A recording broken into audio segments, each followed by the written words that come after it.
Hi, it's Jessica from the Art of Education. And I know when you're ordering your art supplies, it can be really overwhelming. You see so many really cool things in the catalogs.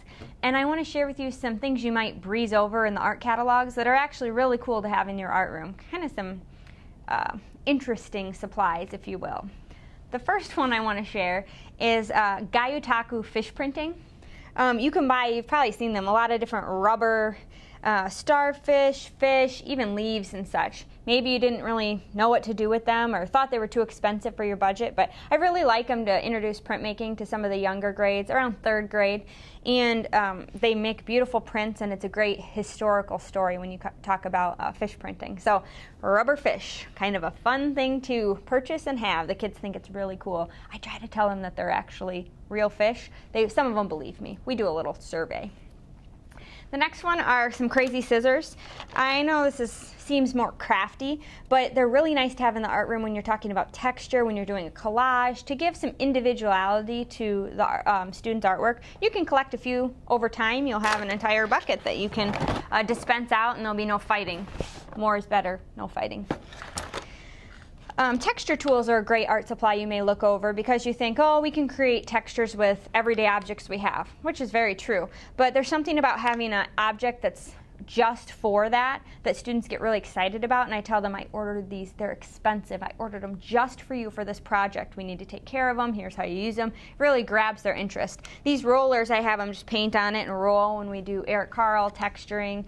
The possibilities are endless. A fun art supply is a paper crimper. These paper crimpers, there's 2 different kinds that I have in my art room. You put the paper through the crimper, wind the knob, and it comes out the other end crimped to whatever the texture is. I really like these for under the sea. It gives seaweed some nice texture. It gives projects just that extra 3-dimensional quality that students just love, and they just absolutely love these. They're a little spendy, so I only have 4, 1 for each table, and then again I have to have them share, which is a good skill to have. Paper crimpers are kind of a fun thing to have on hand.